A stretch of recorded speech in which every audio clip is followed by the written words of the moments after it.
How are you, ladies and gentlemen, especially students, Form 5 and Form 6,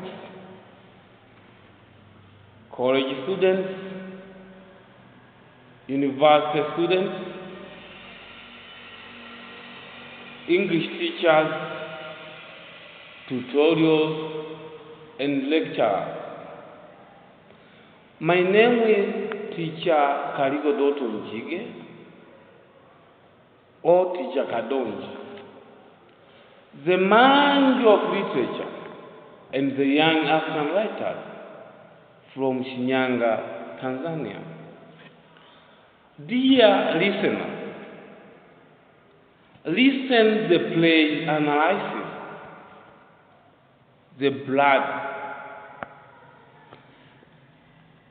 by Lwanga Bukenya. And the setting of this play was located in Kenya after independence. The year of publication is 1987. The play portrays the traditional song between African traditional ways and culture with the Western civilization of albinos, means the white man.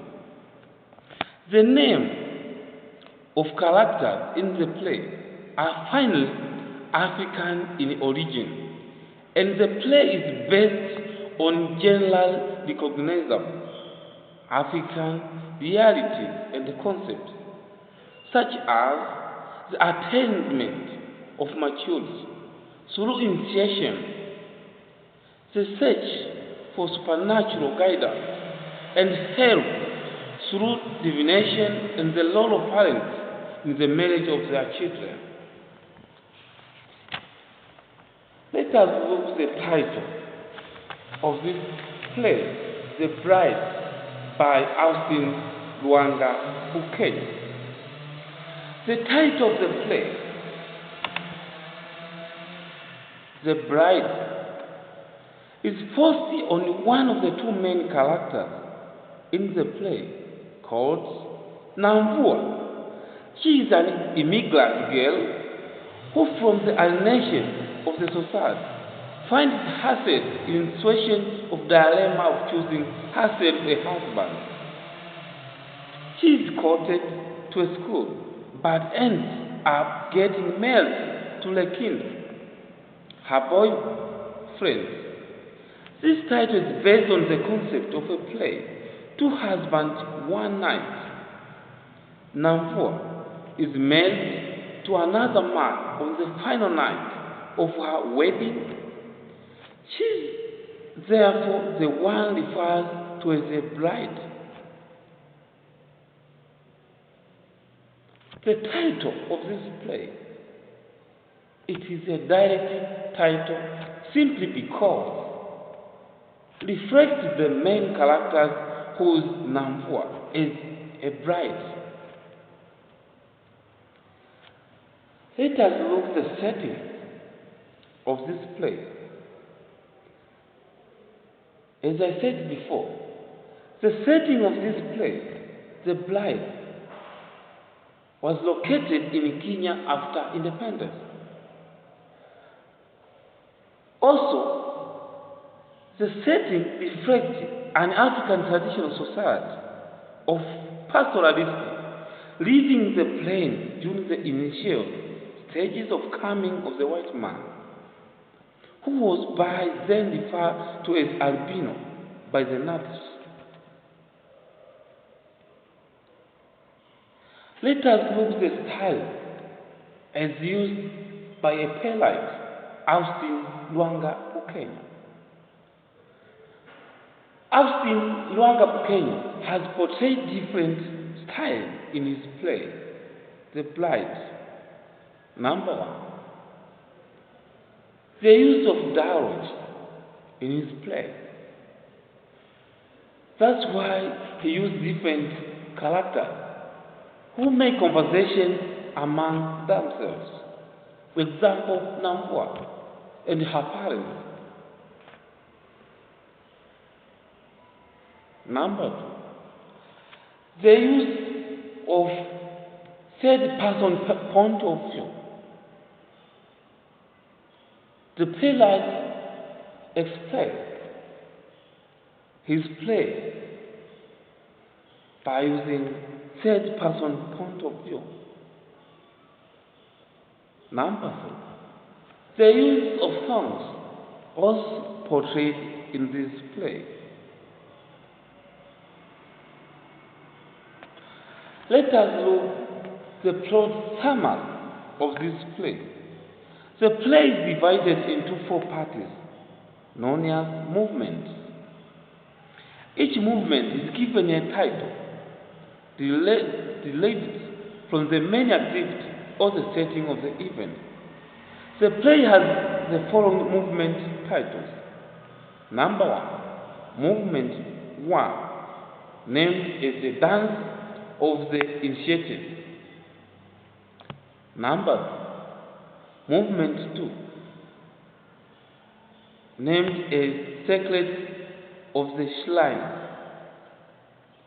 Number 3, Movement 3, named as the Homestead. Number 4, Movement 4, named as the Night of the Skull.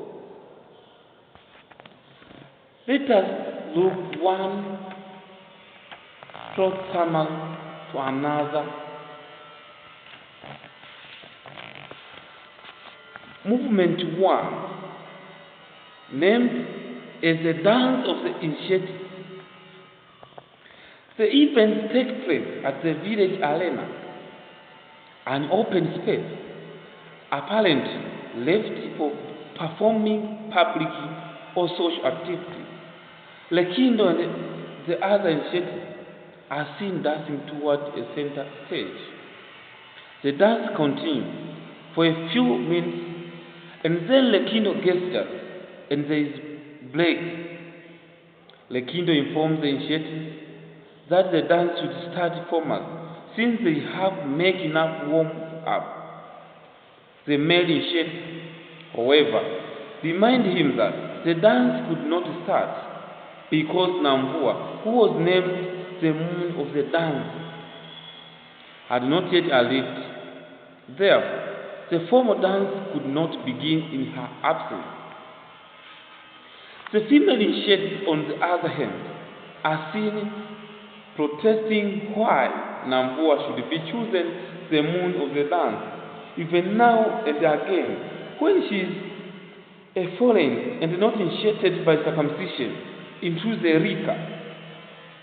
They remind Lekindo, their reader, that it was a taboo for uncircumcised Namvua to join in the sky dance. They insist of naming another moon of the dance among the female initiates. This protest seemed to annoy Lekindo, their leader, who reminded them of the agreement they made to admit Namvua in their Rika, even if the elders refused to initiate her because of her being foreign. Male initiates support Lekindo, but the female initiates, who are apparently jealous, refused and threatened to boycott the sky dance. This causes conflicts in which bitter exchange of words takes place between the male and the female initiates. Lekindo seemed to be disappointed by this disagreement and therefore allows them to name another moon of the dance. Kanjiru is chosen to be the new moon of the dance, and Samij being the sun of the dance. Drums begin again. No sooner had the dance begun than Namvua arrives at the arena. She is cheered and applauded by the male initiates, and the dance momentarily stops. Namvua tries to explain her reason for being late, but she is cut short by the female initiates, who seem to be interested in her tale. Kanjiru says that the dance is cooling upon their breasts. Namvua's approach is satisfactory to the male initiate, but a loophole to the female initiate.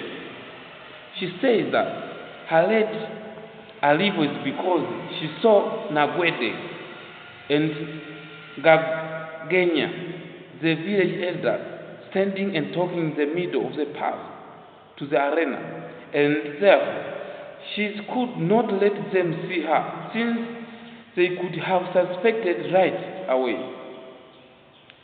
She was breaking the taboo by mixing with the initiate. Namvua was not allowed to mix with the initiate because she is a foreigner and uncircumcised. Male initiates feel sorry for her and promise to fight with the elders about that tradition. Lekindo tells the initiate that Namvua has a lead and therefore should be the moon of the dance as planned. But the female initiates complain so much so that three of them, number one, Mtuta, number two, Kuye, and number three, Kajiru, protested and incite the others to boycott the sky dance so that the men may leave their fallen cow Namvua. This disagreement almost resulted into a fight when the male initiate pulled Kajiru from the moon center stage. The female initiate Mtuta, Kui, and Kajiru walked out in the protest, leaving behind the male initiate dancing with Namvua at the arena. The three female initiates report the incident to Nagwede and Ngahenya. The two elders never believed their ears, since it is a taboo for the foreign and uncircumcised girl to dance in the arena with initiates. The elders go to the arena to witness for themselves or not see their presence. Namvua collapses, which marks the end of the sky dance. That day, the two elders rushed to the village to report the taboo. To the rest of the elders, Lekindo and Namvua remain alone in the arena, as the other initiates leave for the village. Namvua tells Lekindo of the visit made by the two elders, since none of the initiates noticed their appearance. He assures her safety in his hands, since they had promised to fight the bad tradition and customs of the society. Shundu, Lekindo's father, arrives at the arena and finds Lekindo and Namvua fondling each other. Shundu is surprised and does not believe in his eyes. Shundu wishes he did not find the two, Namvua and Lekindo, in that position. Therefore, following a bitter exchange of words between the father and the son, Lekindo and the Shundu, the conflict is a result of principles of two. Shundu is a traditionalist and a conservative, while Lekindo is a liberalist and wants changes to be made to the traditional customs of the society, which are considered outdated and harmful to mankind. According to Lekindo, the laws and the customs of the society are harmful because they interfere with the life of the living, what their ancestors believed. Lekindo says that the ancestors should let us have a share of the sun and the wind while we live, since they are already dead and cannot control the living. The conflict that arises between Shundu and his son, Lekindo makes Shundu accuse his son by telling him never to claim fatherhood of him. By the events in Movement 1, we encounter Lekindo's first obstacle in his plan to fight for a change of outdated tradition and custom of his society. Lekindo is disowned by his father because they differ in principles. That is the movement number 1. Let us look movement number 2 as a plot summary of this play, The Bride. The event takes place at the shrine, a sacred temple of Lwanga, the god of the plain. The interior of the temple is visible, and the Rema, Lwanga's priest, is standing in front of Lwanga's lord, a heap, and Lesjore, a rich villager, is seen moving backward out of the shrine. The Rema recites farewell blessings over him. The Rema recites the farewell blessing the name of Lwanga, their god. He says, "May Lwanga keep you fixed." Then film is the mvule which surrounding this shrine. Lwanga is the all-powerful God who named or managed everything in the plain, and the Lema is the priest and the diviner of Lwanga. Nkumbu, Lelema's wife, enters from inside. She is seen interviewing her husband about what brought Lesjore to the shrine. Lelema explained to Nkumbu Lesjore's misfortune, which to her earlier fortune, and disbelief. She's amused. She says, "Oh, let me have my laugh." Lelema Nkumbu cheer at the fact that Lesjore is bringing 2 cows of shrine if his wife, who ran away, comes back.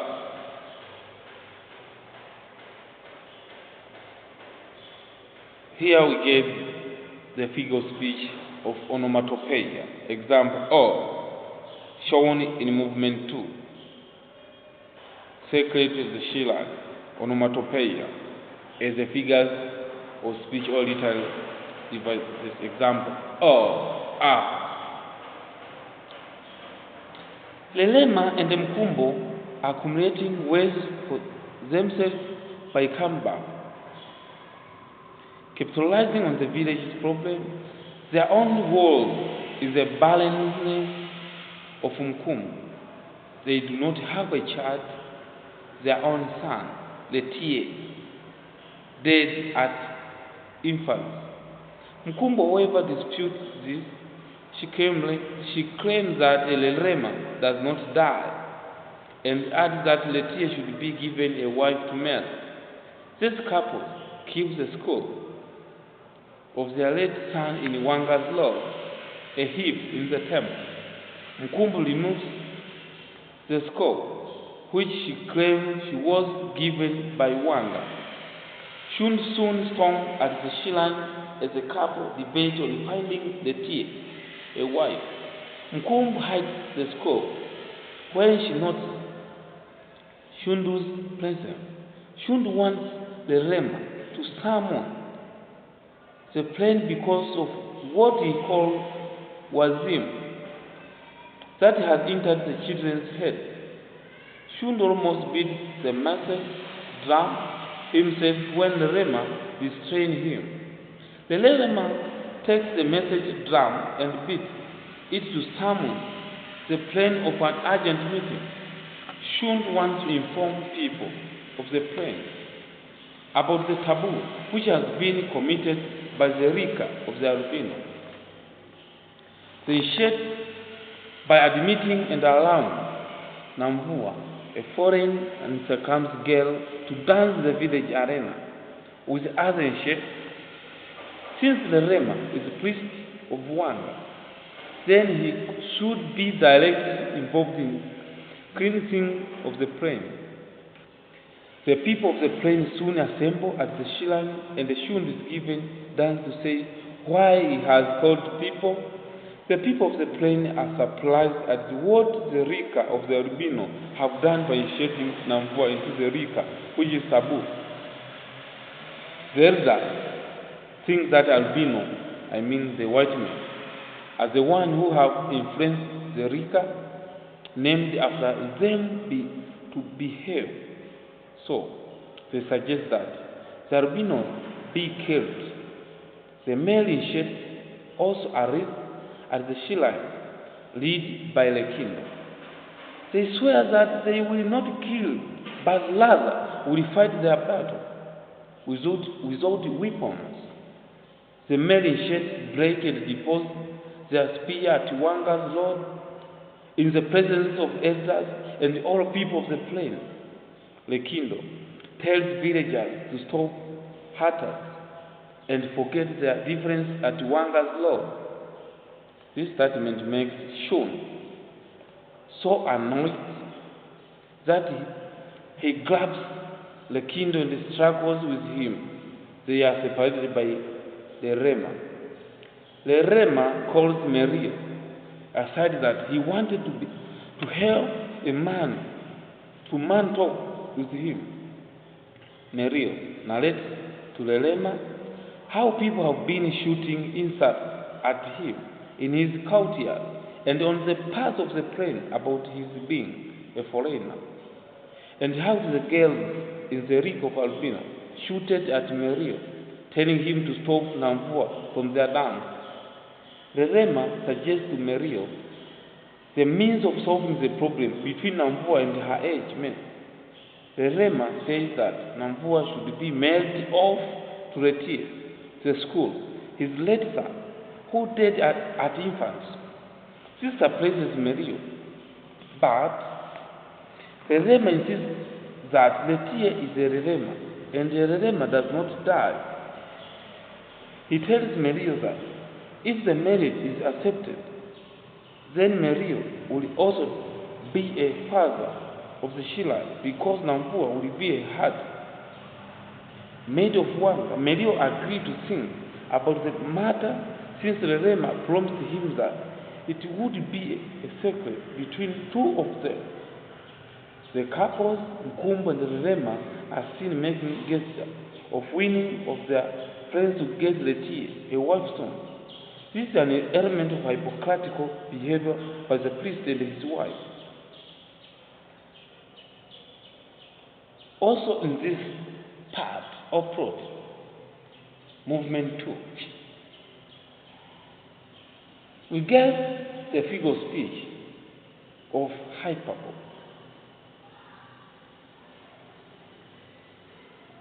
As the Lerema, Merio said that example of hyperbole used in this movement 2. Retier is a Lerema, and a Lerema does not die.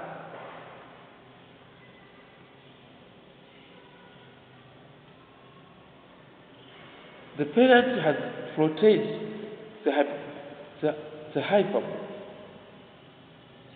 simply because a human being should be died. But this statement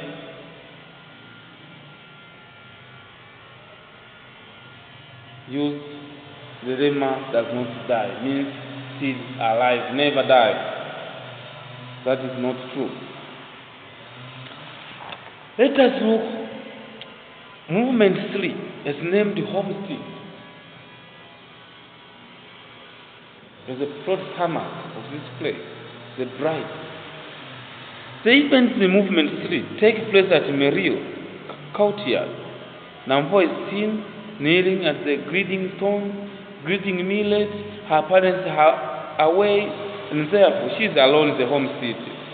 Lekindo sneaks into the compound, tiptoes to the grain store, and taps Namvua's leg. When she is just about to enter the grain store for more millet, Lekindo convinces Namvua to stop the greeting and accompany him out of the compound. In their conversation, Lekindo wonders why there is a sudden close relationship between the Lerema and Merio's family. He says that he has seen Tatu, Namvua's mother, with Nkumbu. Lekindo tells Namvua that he wanted them to go to their sacred place about above the spring at the tender glass of the rock. This is an indicator that Lekindo and Namvua have been meeting secretly, and most likely her virginity has been broken by Lekindo before marriage, which are against the tradition and the customs of this society. Namvua and Lekindo leave the compound as she takes a pot of fetching water and pretends that she is going to fetch water. No sooner had the two left than Tatu, Namvua's mother, enters carrying a bundle of the firewood. Namvua's mother noticed that Namvua's absence and is abandoned immediately at the greeting stone. She starts calling her aloud but gets no response. Melio soon enters and warned her against calling a daughter aloud, believing that the spirit would repeat the name of their daughter, hence causing bad omen to her. Erema has planted a spear at Melio's homestead, an image of his marriage proposal to Melio's daughter. Melio explained to Tatu, his wife, about her proposal made by Erema to have Namvua married to his son, knowing that Erema's son dead at infancy. Tatu refused the proposal and condemned it before the husband. She says that her daughter cannot get married to a squaw. A hot exchange of words followed between the couple, Tatu and Melio. When Namvua entered carrying a pot of water on her head, Tatu informs Namvua of the proposal of her marriage to the squaw. She seemed not to understand anything about marriage. It is also found out in this movement that Namvua's virginity is no more. It has already been taken away by Lekindo, the leader of initiates, who capitalized on Namvua's ignorance. Tatu accepted the marriage proposal. She refused on her aim to avoiding the shame that would occur in case it is discovered that Namvua was no longer virgin before marriage, which was against the customs of the society. The Sijore, the rich village, is seen together with Gangenya, drinking beer as they discuss the marriage plan. As soon as people leave the homestead, the men in shirts enter, led by the king. They intended to meet the elders and tell them of their plan to protest Namvua's marriage to the school. They promised to fight with their bare hands without using spears. That is the movement 3. It's named homestead. Let us look another short summary. The last part, named as movement 4 or night of the skull. The event takes place at the shrine, Erema's home. Mkumbu is seen preparing the skull for the arrival of his bride as Lerema watches her. Mkumbu is seen washing and oiling the skull as she speaks a word of blessing, since Letie is eventually getting himself a wife. Guests are seen arriving and grouping themselves in the courtyard. Meanwhile, Mkum puts the skull in a pot after preparation and pronounces her last blessing to it. Namvua, now a bride, is called in shoulder care in the escort of several women and the female initiates, Kajiru, Mtuta, and the Kuye, who also perform a bridal dance as they lead Namvua to the bridal chamber. Namvua is very uncomfortable and tries to sneak out of the chamber before Sikitu, her aunt, hold her back. Sikitu remains alone with the bride and does the last counsel to the bride in the bridal chamber. It is the cause of this counseling that is noted that Namvua is to be married to Lelema and not Letie, the skull. According to Namvua, Lelema has no son and she protests and she cannot get married to the wizard old man who is her father's age mate. The secret of the marriage was revealed to Namvua when she insisted to her aunt that she wanted to see Lelema's son. Her aunt said Lelema's son would be young son. Namvua blamed her parents for lying to her that she was to marry Lelema's son. However, Sikitu comforted her by assuring her that things would be alright since Lelema is beloved of one. Namvua insisted and sent him by her decision of not accepting to marry Lelema. She even threatened to kill herself if she is forced to marry.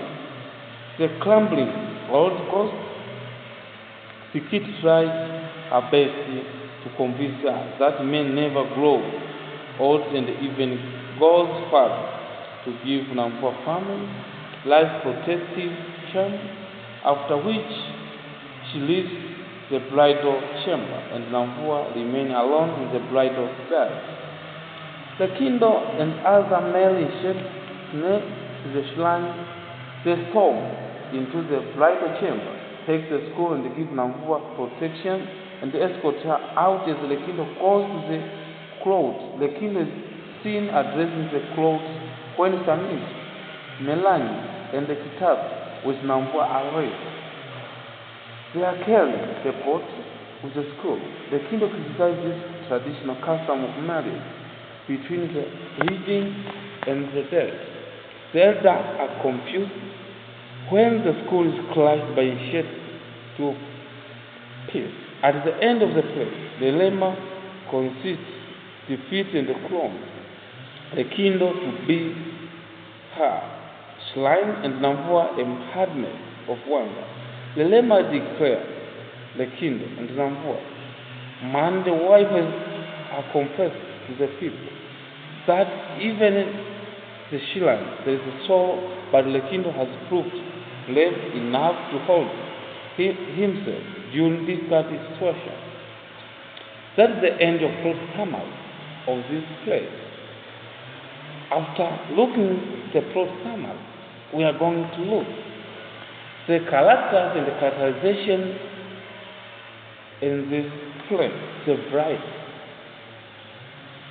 Before going to explain the characteristics of the character in this play, I would like to add the figures of speech. I will tell you the figures of speech as shown by a playwright. Symbolism used in this play. Example, the tear is a symbol which represents a traditional belief. Most of Africans will believe to an animal. Also, the word Namvua used as a symbol of young generation who struggle against traditional bad custom. Also, the kingdom used as a symbol for young generation who struggle against bad tradition and customs. Also, the word Shun, name Shun, as a character, is a symbol of old generation who tend to preserve African tradition and customs.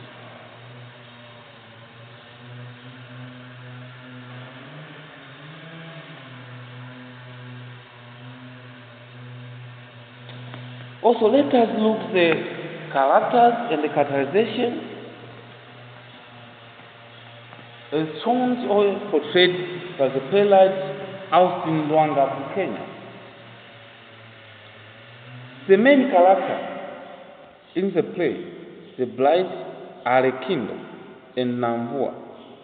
The action and behavior set the play. Let us look one character to another. Number 1, Lekindo. He is a male leader of the Nshet of the Rika of Albino. He is a son of Shun and Namvua's sacred lover. He is a principled young man who believes that changes in the society are possible with the determination of individuals. He succeeds in breaking the taboo and incites the Nshet of the Rika of Albino to fight for a change. Lekindo rescues Namvua from the outdated tradition and therefore become a hero in the play. He is a dictator, since he dictates the Nshet to listen at him and support his intention to fight for a change. He is a chosen of the Shilan, hence the leader of the society. Number 2, Namvua. She is an uncircumcised immigrant girl who is the daughter of Merio and the Tatu. She is the Lekindo's sacred love, even though it is against the tradition. The female Nshet are jealous of her beauty, and therefore objects have been chosen. The moon of the sky dance. She is ignorant of the tradition, and therefore let Lekindo break her virginity before marriage. She is humiliated by his circumcision, who threatened to kill her if she does not keep away from their dances. Namvua is restricted by Lekindo from getting married to the old man. Lelema is the present of courting her to his son Letie's skull. Number 6, Kajiru, Mtuta, and the Kui. These are the female Nshet who have been circumcised in the Lake of Albino. They are jealous of Namvua's beauty and therefore protest, insult, and report her about attending their dances against traditions. They reported her to the village elders, Gangenya and Nagwede. Then went to Namvua's parents to warn them to stop Namvua from attending their dances. They are in support of the proposal of Namvua's marriage to Letie, the scope. The female Nshet are conservative, who follow outdated traditions. Number 4, Merio. Merio is a foreigner in the society. He is Namvua's father and a husband to Tatu.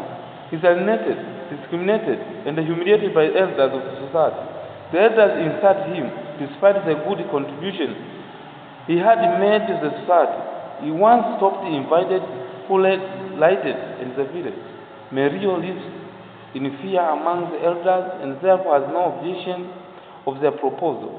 He readily accepted the Lema's proposal to have Namvua get married to Letie the skull.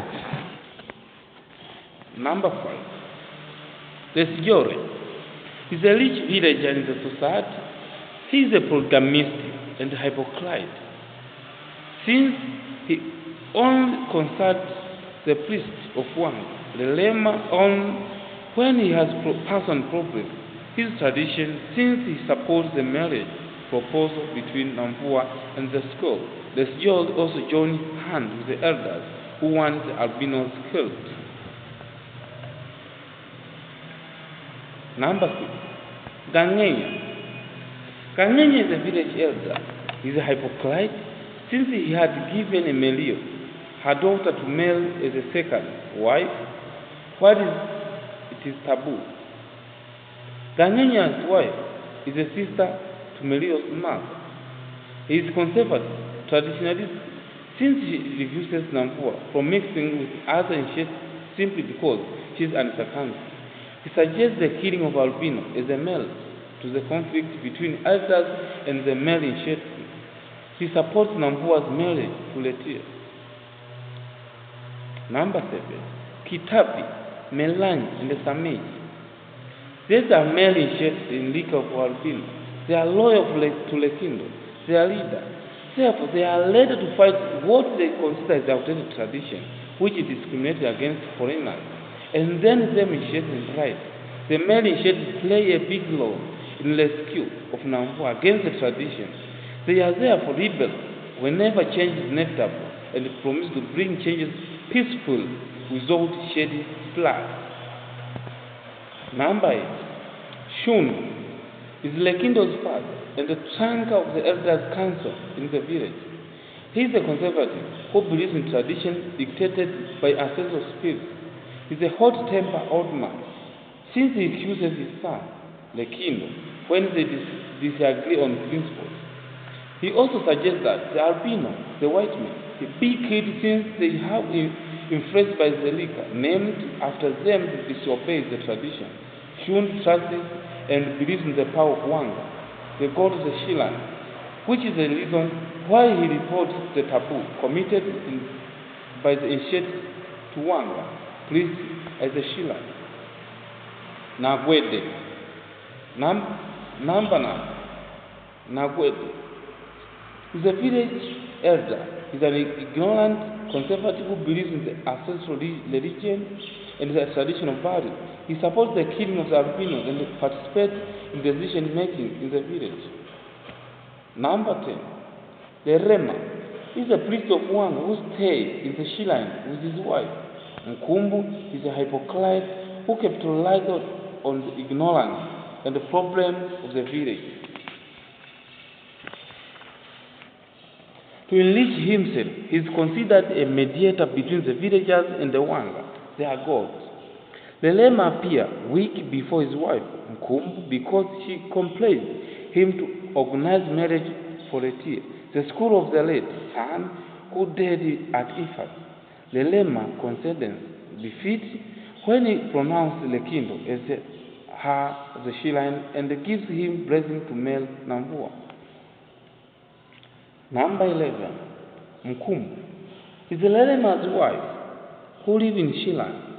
She is barren, has no child. She convinced Lema to find the school, a wife. She is a hypocrite, a woman, since she bears but less joy, who went to the Shilan. She believes in the power of Lwanga, the god of the Shilan. Number 12. Tatu is Nambua's mother and Merio's wife. She plays the role of caring mother.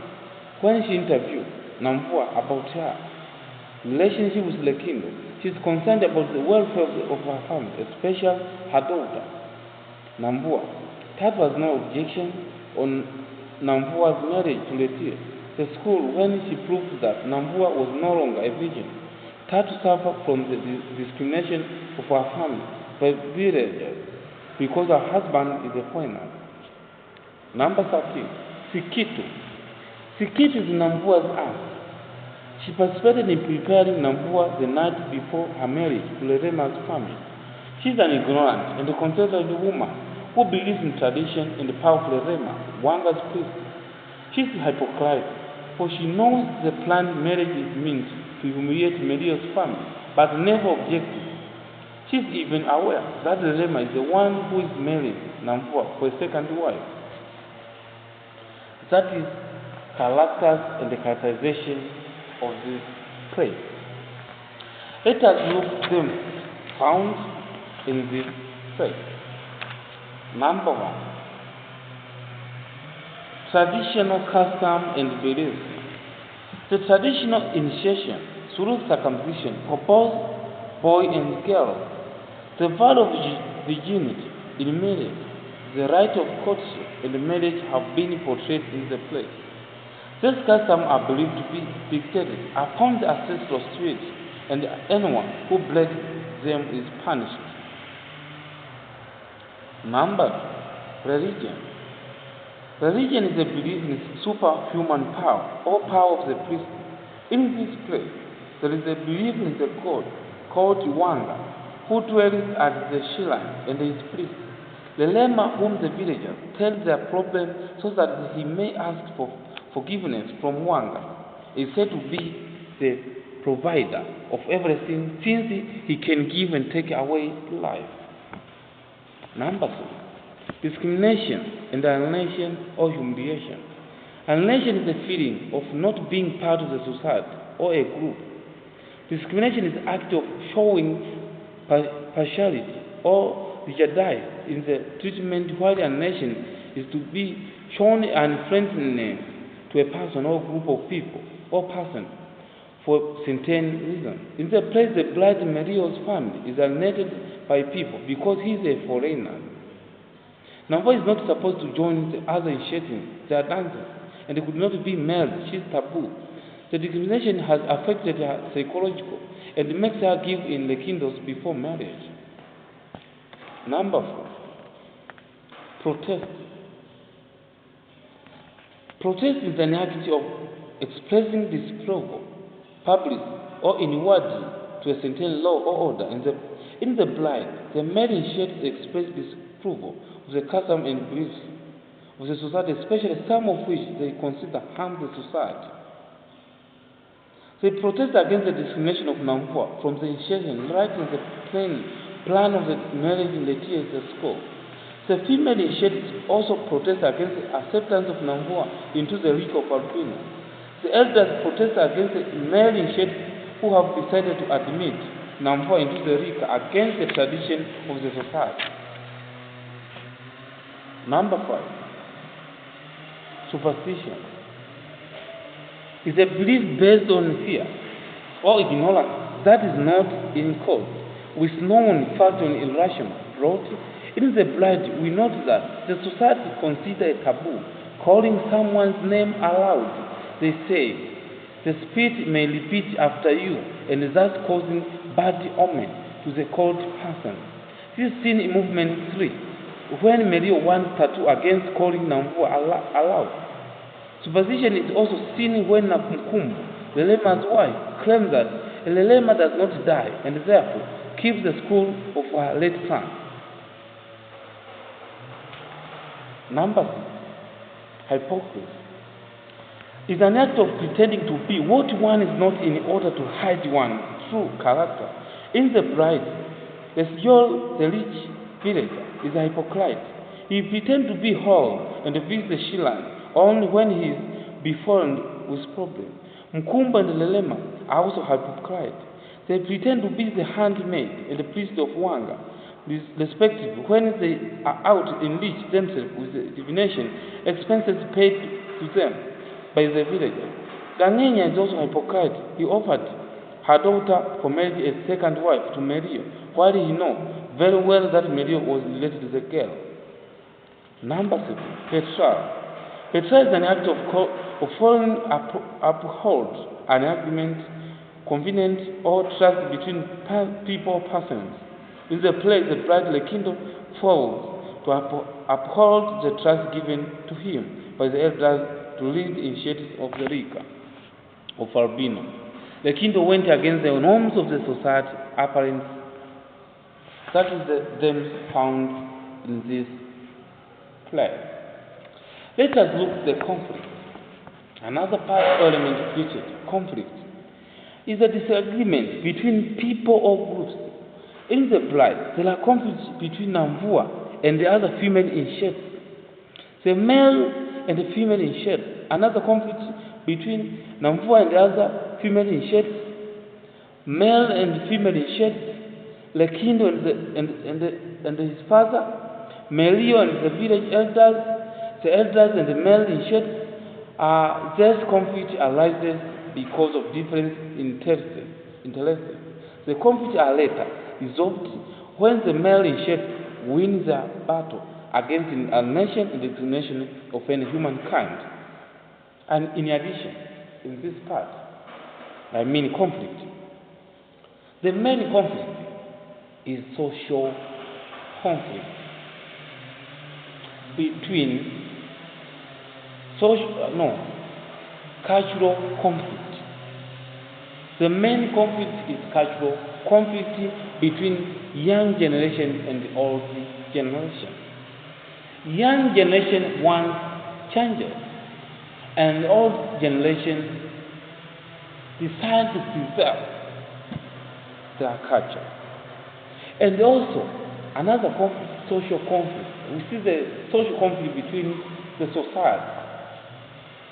There is a conflict between Mario and Lerema, Mario and the villagers. The villagers complain that Mario is a foreigner,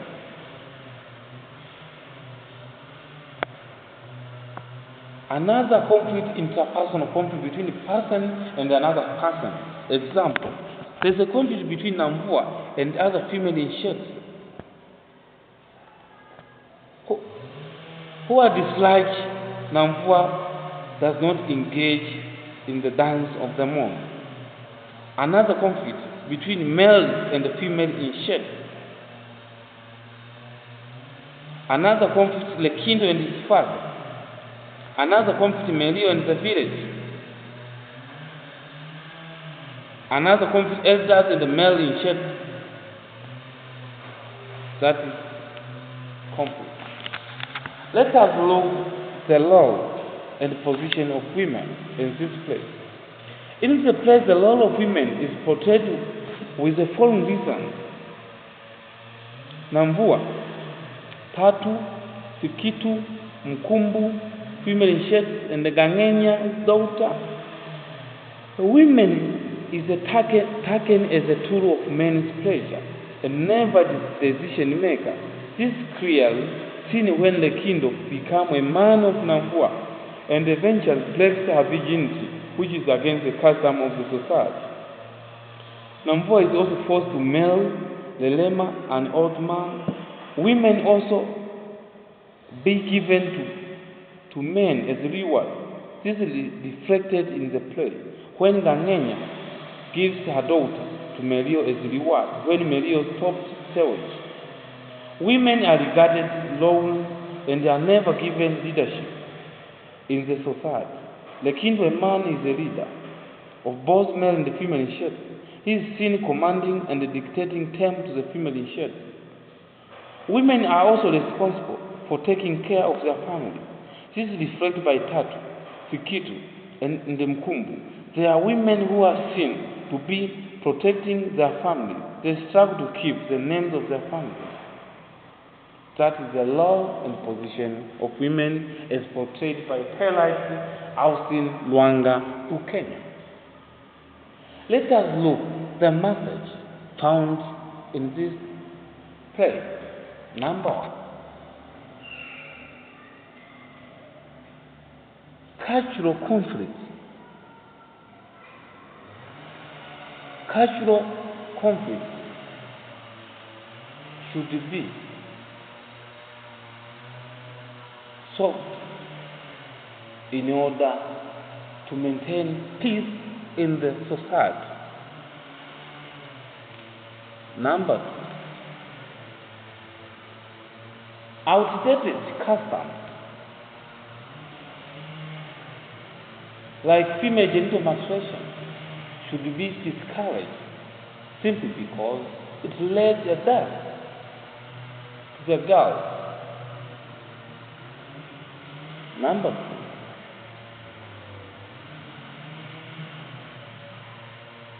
The trust hypothesis is not good in our society because led misunderstanding among people.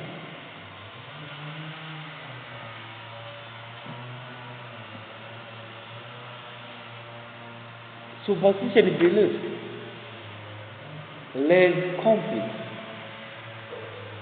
in our family and in our society.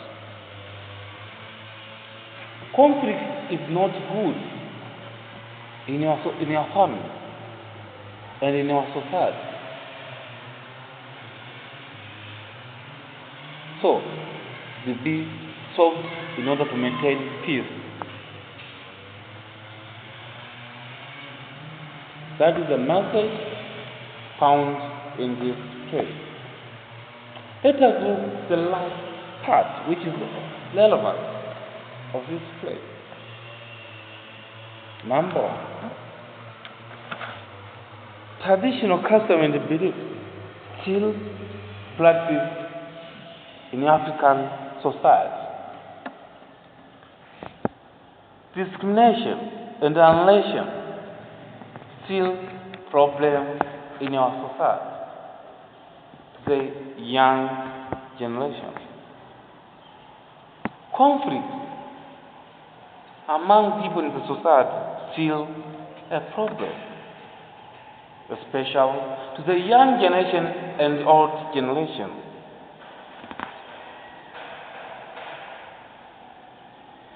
There are some young generation who struggle against to annihilate an outdated custom in the society.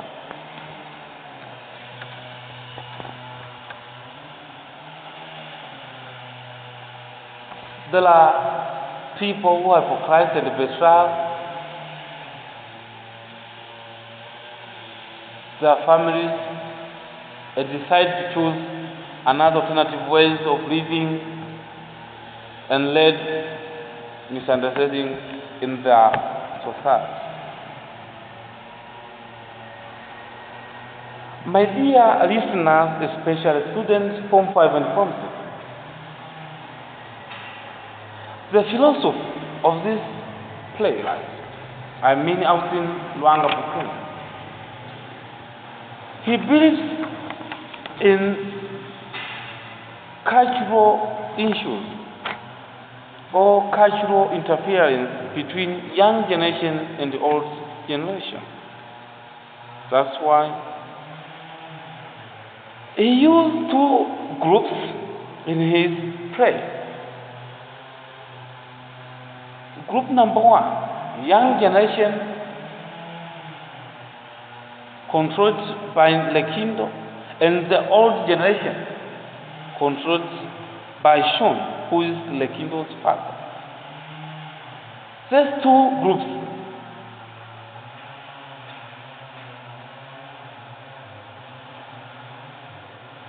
are contracted, are struggling according to their side.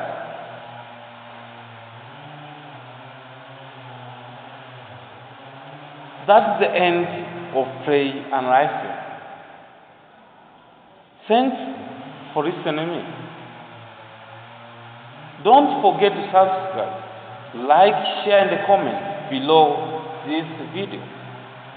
My name is Teacher Kaligo Dotto Njige, or Teacher Kadonji, the mind of researcher and the young African writer from Shinyanga, Tanzania.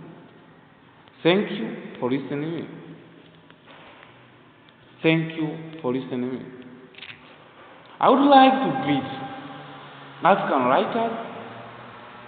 Number one, Patrick M. Ngugi from Kenya. Ngugi was young from Kenya. Walter Inca from Nigeria, and other African writers, teachers, students who are living in Tanzania and Africans. Thank you for listening to me. Thank you for listening.